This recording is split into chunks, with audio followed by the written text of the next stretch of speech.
Hello dear students, welcome to AKS tutorials.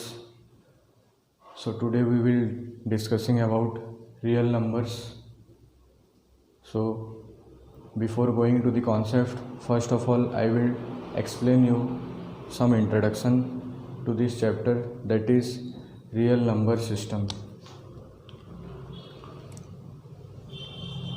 तो heading दीजिए real number system. तो real number system में हमारे क्या क्या आते हैं। सबसे पहले आता है नेचुरल नंबर्स, जो कि आप जानते हैं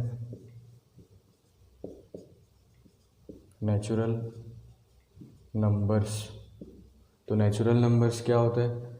all counting numbers 1 2 3 4 5 dot dot dot. Second है हमारा होल नंबर्स।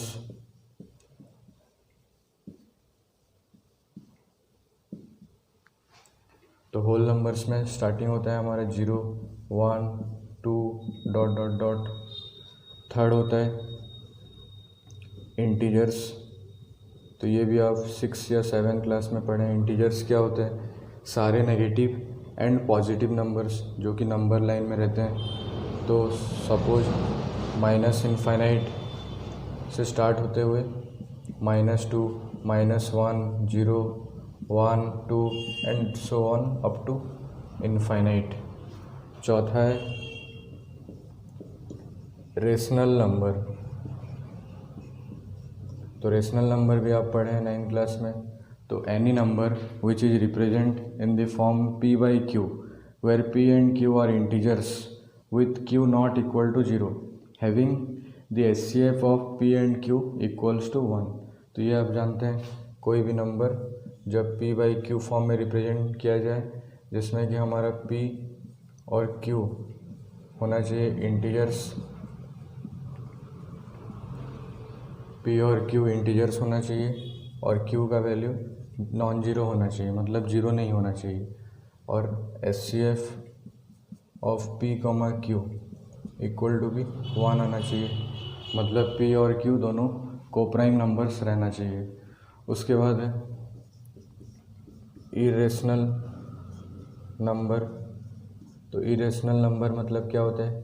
तो यस, रेशनल नंबर का उल्टा any number which can not be represent in the form p by q where p and q are integers with q not equal to 0। इसका example जैसे कि √2 √3 पाई etcetera. तो ये पांचों number का जो कॉम्बिनेशन होता है, इसी चीज़ को हम बोलते हैं रियल नंबर सिस्टम। तो क्या बोलते हैं? Real number system. तो रियल नंबर में हमारा नेचुरल नंबर भी आता है, होल नंबर भी आता है, इंटीजर्स भी आता है, रेशनल नंबर भी आता है और इरेशनल नंबर भी आता है। तो समझ में आया तो रियल नंबर सिस्टम क्या होता है? तो ये इस चैप्टर का कुछ बेसिक कॉन्सेप्ट्स हैं।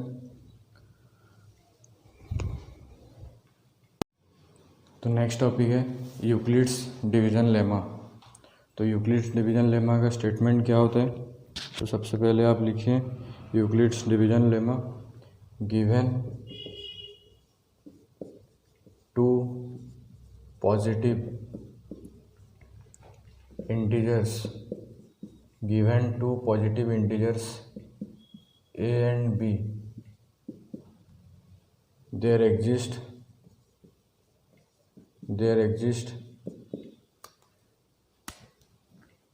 a unique pair of q and r। There exists a unique pair of q and r such that a equal to bq plus r, comma 0 less than equal to r less than b। तो इसका मतलब क्या है? हमारे पास दो positive integer दिया रहेगा a और b। तो there exist a unique pair, मतलब सिर्फ एक ही पेयर रहेगा q और r, such that a equal to bq plus r। तो ये आप जूनियर क्लासेस में पढ़ें।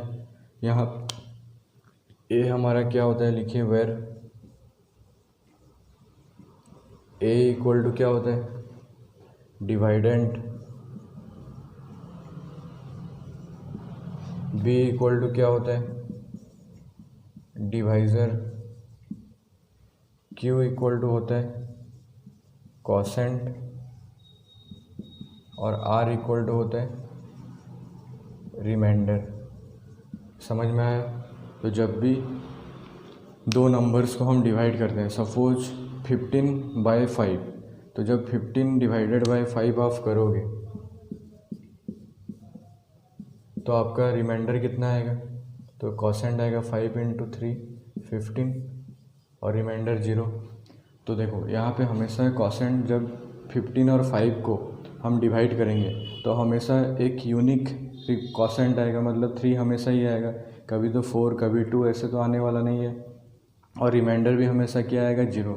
तो इसलिए यहाँ पे ये वर्ड है यूनिक। यूनिक मतलब ओनली वन, मतलब एक ही पेयर हमारे पास क्यू और आर मिलेगा। समझ में आया? और एक चीज़ इधर लिखा गया है 0 less than equal to r less than b. Suppose यहाँ पे हम 15/5 किए तो हमारा रिमाइंडर निकला 6। अगर यहाँ पे हम 16 डिवाइडेड बाय 5 करते हैं, 16 डिवाइडेड बाय 5 करते हैं तो फिर क्या आएगा, रिमाइंडर 1। फिर जब आप 17 डिवाइडेड बाय 5 करेंगे तो वैसे आपका रिमाइंडर अभी आएगा 2। फिर जब आप 18 के साथ करेंगे तो आपका रिमाइंडर आएगा 3। फिर 19 के साथ जब करेंगे तो आपका रिमाइंडर आएगा 4। फिर जब आप 20 करेंगे तो आपका रिमाइंडर आएगा 0। तो देखो यहाँ पे b का वैल्यू कितना था, 5 था, a का वैल्यू था 15, 16, 17। तो हमेशा जो हमारा b रहता है, b से एक छोटा तक रिमाइंडर आएगा, मतलब यहाँ b 5 है तो हमारा रिमाइंडर 0 आ सकता है। तो 0 जब आएगा तो a और b एक दूसरे का फैक्टर या फिर मल्टीपल होगा, 1 हो सकता है, 2 हो सकता है, 3 हो सकता है और 4 हो सकता है। कभी भी रिमाइंडर हमारा नेगेटिव नहीं आना चाहिए। समझ में आया? तो ये था यूक्लिड्स डिवीज़न लेमा। हमारे पास दो पॉजिटिव इंटीजर दिया रहेगा a और b, तो जब हम a और b को डिवाइड करेंगे तो हमारे पास सिर्फ एक ही कॉन्स्टेंट निकलेगा और सिर्फ एक ही रिमाइंडर निकलेगा, दो कभी नहीं निकलेगा। अगर a और b को हम कांस्टेंट रखते हैं तो उनका q और r भी हमेशा कांस्टेंट निकलेगा। समझ में आया? और रिमाइंडर का वैल्यू b से एक छोटा तक ही पहुंचेगा, जैसे कि 5 था तो रिमाइंडर 0, 1, 2, 3 और 4 ही आ सकता है, 5 कभी भी नहीं आएगा। समझ में आया? तो एक क्वेश्चन आप खुद से करिए।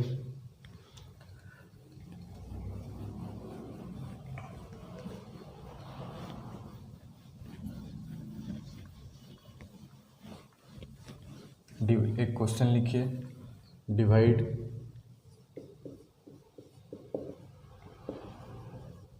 -21 डिवाइडेड बाय 5। तो जब आप -21 और 5 को डिवाइड करेंगे तो कॉसेंट कितना निकला, रिमाइंडर कितना निकला, आप निकालिए। मैं आपके लिए कुछ टाइम वेट करता हूँ, आप खुद से निकालिए ये।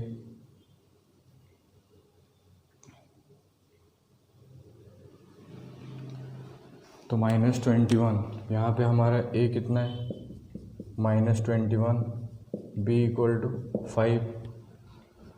तो जब -21 को हम डिवाइड करेंगे 5 के साथ तो हमारा यहाँ कौन सा नंबर लिखेंगे, तो सबको ही आप सोचते रहेंगे 20 लिखेंगे, तो वो गलत है। किस लिए? आप जैसे अभी एक क्वेश्चन किए थे 16 डिवाइडेड बाय 5, तो यहाँ पे हम लिखते थे क्या, 15। तो 15 किस लिए लिखते थे, ताकि यहाँ पे जो नंबर रहेगा उससे छोटा जो कि इसका मल्टीपल हो।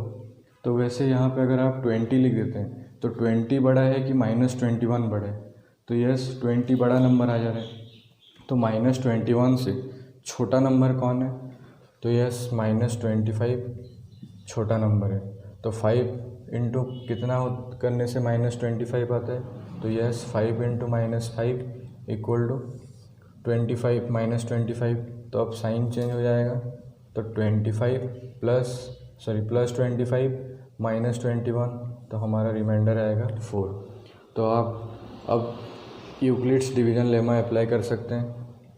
तो -21 इक्वल टू क्या आ रहा है, 5 इंटू -5 प्लस 4, तो -25 प्लस 4 इक्वल टू -21।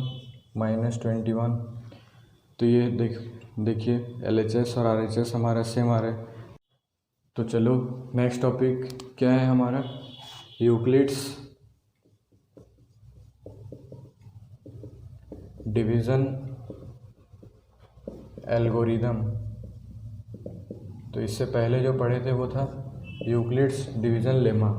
तो यूक्लिड्स डिवीज़न लेमा में क्या होता था, dividend equal to divisor into quotient plus remainder. पर इसमें क्या होता है, हम यूक्लिड्स डिवीज़न एल्गोरिदम के मदद से दो नंबर के बीच में SCF फाइंड करते हैं। समझ में आया? तो इसके लिए हमारे स्टेप्स 1 है क्या, step 1, apply Euclid's division lemma to find Q and R। Apply Euclid's division lemma to find Q and R, that is पहले हम A equal to BQ plus R के फॉर्म में लिखेंगे। फिर सेकेंड स्टेप क्या होता है,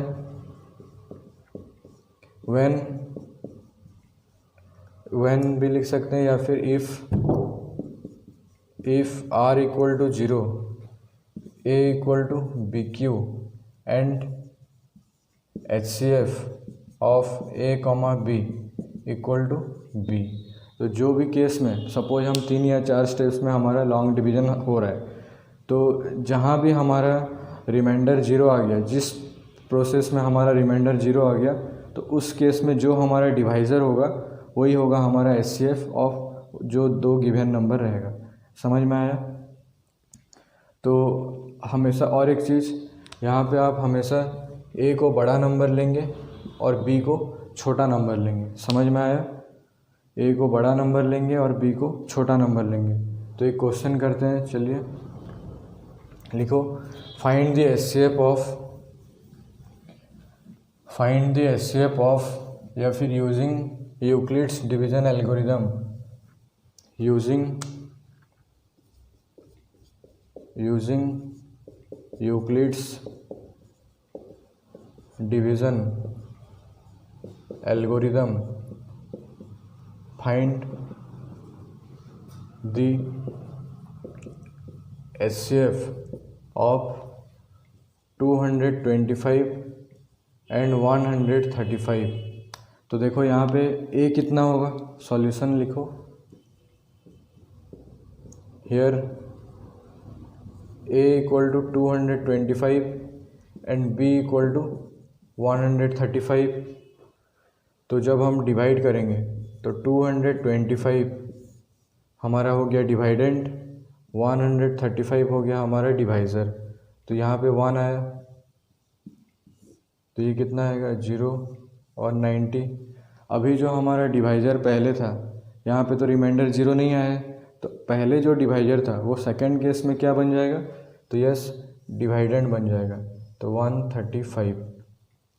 फिर क्या होगा 1, तो 90, तो यहाँ पे 45। देखो यहाँ भी हमारा रिमाइंडर 0 नहीं आया, तो क्या करेंगे, फिर जो डिवाइज़र था वो अब यहाँ पे डिवाइडेंड बन जाएगा, तो 45 2 जा 90। समझ में आया? तो देखो यहाँ पे रिमाइंडर हमारा कितना आ रहा है, 0 आ रहा है। तो HCF कितना होगा, बताया था आपको कि जहाँ पे रिमाइंडर 0 आएगा वहाँ पे जो डिवाइज़र होगा, यहाँ पे हमारा डिवाइज़र कितना है, 45। तो yes HCF of 225 and 135 equals 45। तो अब हम इसको यूक्लिड्स डिवीज़न लेमा के हिसाब से लिखेंगे। तो आप बताओ 225 जब डिवाइडेंड था तो डिवाइज़र कितना था, कोसेंट कितना था, रिमाइंडर कितना था। तो dividend equal to divisor into quotient plus remainder. Next case में डिवाइडेंड कितना है, 135 equal to divisor into quotient plus remainder. Third case में dividend equal to divisor into quotient plus remainder. समझ में आया। फिर यहाँ पे HCF of 225 comma 135 equal to हमारा हुआ 45। समझ में आया। और HCF को कोई कोई बुक में लिखा गया रहता है क्या, GCD। तो GCD का मतलब क्या होता है, ग्रेटेस्ट कॉमन डिवाइज़र। समझ में आया। तो यहाँ पे GCD ऑफ या HCF of 225 comma 135 equals to 1 निकला। समझ में आया ये। तो आप खुद से NCERT का पहला एक्सरसाइज या फिर RD शर्मा का 5-6 क्वेश्चंस करके प्रैक्टिस कर सकते हैं।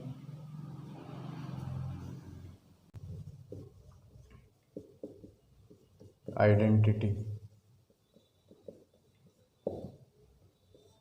जिसको हम linear combination of A and B भी बोलते हैं, यह आपका RD शर्मा में दिया गया है, NCERT में शायद नहीं मिलेगा। तो इसका स्टेटमेंट है, if A and B are positive integers, if A and B are positive integers with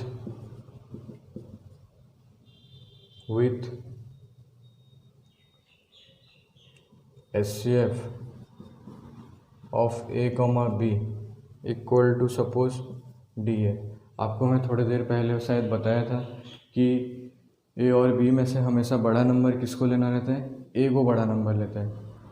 तो with A greater than B suppose है, then D can be expressed as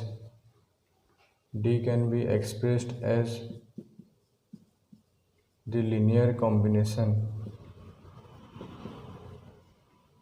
of A and B, that is D equal to AX plus BY, that is D equal to क्या, AX plus BY।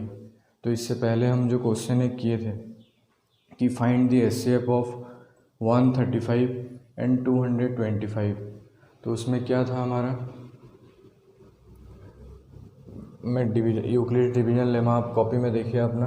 तो 225 equal to क्या निकला था, 135 into 1 plus 90, फिर 135 equal to क्या था, 90 into 1 plus 45, फिर 90 equal to क्या था, 45 इंटू 2 प्लस 0। तो यहाँ पे हमारा जो HCF था, HCF of 225 and 135 equal to निकला था 45। तो इसको अब हम इस फॉर्म में लिखेंगे। तो क्या करेंगे आप, जहाँ पे आपका रिमाइंडर 0 आया रहेगा उसका प्रीवियस वाले स्टेप, मतलब यहाँ पे 45 का वैल्यू कितना होगा बताइए, सिर्फ 45 को इधर रखते हैं और इस वाले पार्ट को लेफ़्ट हैंड साइड लेते हैं। तो क्या मिलेगा हमको, 45 इक्वल टू 135 माइनस 90 इंटू 1। समझ में आया। फिर नेक्स्ट स्टेप में आप क्या करेंगे, यहाँ से 90 का वैल्यू निकालेंगे। तो 90 इक्वल टू क्या मिलेगा, 225 माइनस 135 इंटू 1। तो सब्स्टिट्यूट करिए, 45 इक्वल टू 135 वैसे उतर जाएगा नीचे, फिर 90 के जगह में रिप्लेस होगा 225 माइनस 135 इंटू 1, फिर बाहर इंटू 1। बाहर क्यों इंटू किया गया, यहाँ पे तो हम 90 के जगह में ये रिप्लेस किए हैं, ये टोटल रिप्लेस किया 90 की जगह में। समझ में आया। तो एक इंटू 1 भी था, तो ये होगा 135 माइनस ब्रैक, अभी इसको सॉल्व करने से कितना आएगा, ये होगा 225 माइनस 135 इंटू 1 करने से भी वही आएगा। तो फिर अब क्या करेंगे, ब्रैकेट ओपन करते हैं। तो 135 माइनस 225 प्लस 135, ये किसका वैल्यू है? 45 का वैल्यू है। तो अब मैं इसको इस तरफ लिखता हूँ। तो यहाँ देख सकते हैं 45 इक्वल टू, देखो 5 + 5 इक्वल टू कितना होता है? 10। तो 5 + 5 को आप 2 × 5 भी लिख सकते हैं। तो ये क्या हो जाएगा? 2 × 135 प्लस 225 × -1। यहाँ पे मैं ऐसे क्यों किया? देखो यहाँ पे क्या है, दोनों में ए और बी के आगे पॉजिटिव साइन है। तो यहाँ पे ए कितना था? 225। तो अब हम क्या करेंगे? 45 इक्वल टू 225 × -1 प्लस 135 × 2। समझ में आया? तो देखो ए हमेशा बड़ा नंबर, तो बड़ा नंबर इंटू एक्स। यहाँ पे हम -225 था, लेकिन प्लस क्यों किए? क्योंकि यहाँ ए का कोफिशिएंट कितना है? पॉजिटिव है। तो इसलिए हमको यहाँ पे पॉजिटिव रखना है। भले ही आप एक्स और वाई में नेगेटिव कर सकते हैं, लेकिन ए और बी को चेंज करना नहीं है। जो क्वेश्चन में था, हमारे क्वेश्चन में ए और बी हमेशा यही था। तो 225 × -1 प्लस 135 × 2 आया। समझ में आया?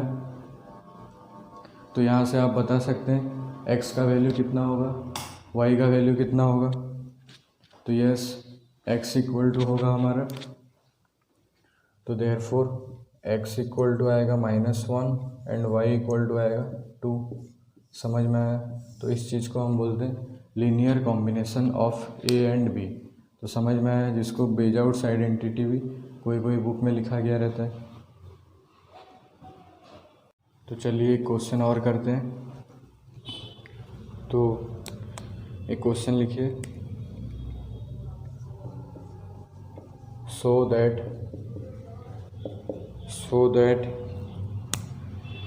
एनी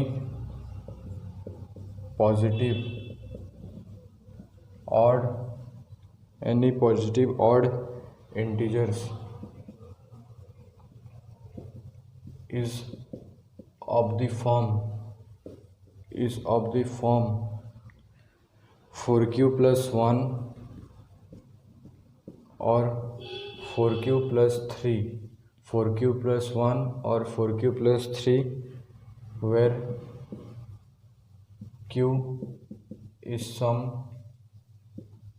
integer, तो इस वाले क्वेश्चन को हम कैसे करेंगे? तो yes, by applying Euclid's division lemma. तो जब भी ऐसे टाइप का क्वेश्चन आएगा, तो देखो यहाँ पे q के साथ कौन सा नंबर है? 4। तो आप जानते हैं q के साथ यूक्लिड्स डिवीजन लेम्मा में क्या था?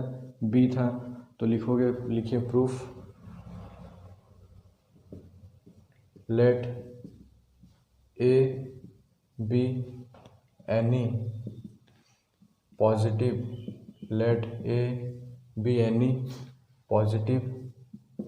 integer and b equal to 4। समझ में आया? तो late a be any positive integer and b equal to 4 by applying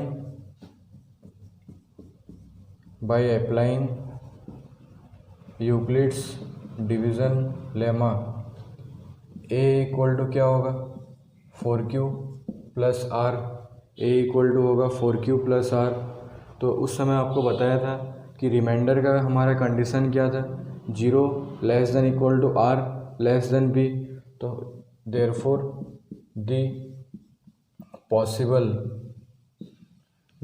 the possible reminders